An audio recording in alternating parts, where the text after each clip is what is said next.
আজ আমি রান্না করব চিচিঙ্গা। এই সবজিটা কোন জেলায় কি নামে পরিচিত অবশ্যই কমেন্টে জানাবেন। হ্যালো এভরিওয়ান, আসসালামু আলাইকুম। আজ আমি আবারও আপনাদের মাঝে আরেকটি নতুন ব্লগ নিয়ে চলে আসলাম। প্রথমে আমি চিচিঙ্গা গুলো কেটে সুন্দর করে পরিষ্কার করে নিচ্ছি। আজ আমি চিচিঙ্গা গুলো শুটকি দিয়ে রান্না করব, তাই শুটকি গুলো ভালো করে হলুদ দিয়ে ধুয়ে নিলাম।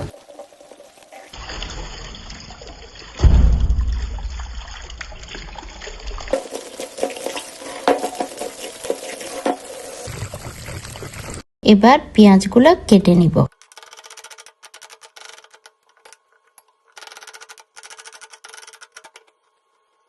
এবার কেটে নিচ্ছি টমেটো। টমেটোগুলো ধুয়ে একটি প্লেটে নিয়ে নিচ্ছি। আর আমি বিসমিল্লাহ বলে চুলাটা চালিয়ে দিচ্ছি। বিসমিল্লাহ। ডেকচিটা গরম হয়ে আসলে আমি তেল দিয়ে দিব। দিয়ে দিচ্ছি তেল, দিয়ে দিচ্ছি পেঁয়াজ কুচি,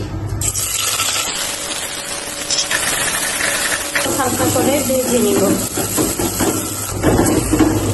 আমার কাছে কিছু বাটা মরিচ ছিল, এগুলা দিয়ে দিচ্ছি। দিয়ে দিচ্ছি হলুদের গুঁড়া, দিয়ে দিচ্ছি মরিচের গুঁড়া। বেশি দিব না, যেহেতু আমি বাটা একটু দিয়েছিলাম।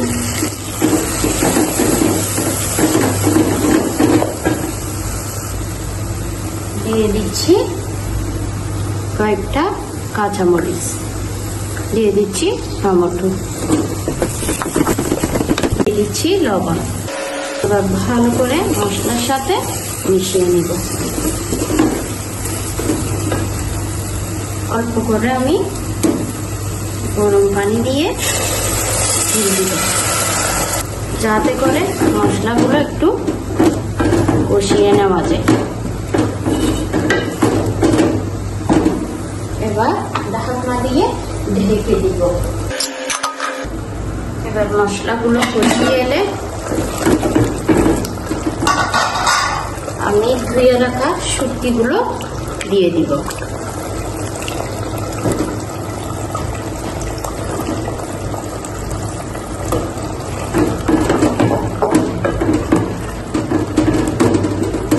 শুটকিগুলো দিয়ে আমি আরো কিছুক্ষণ ঢেকে দিব।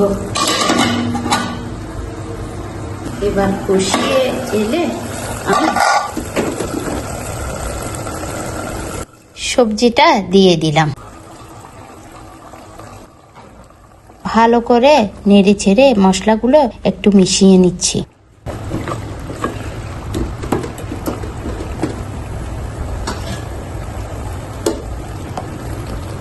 এবার দিয়ে দিচ্ছি গরম পানি।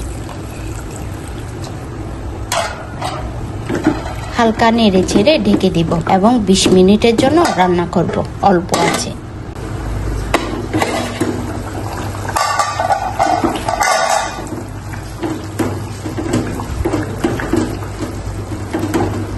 আমার রান্না করা শেষ, লবণটা একটু চেক করে নিচ্ছি ঠিক আছে কিনা। উপর থেকে দিয়ে দিচ্ছি এখন ধনিয়া কুচি। সবাই ভালো থাকবেন, সুস্থ থাকবেন। আল্লাহ হাফেজ।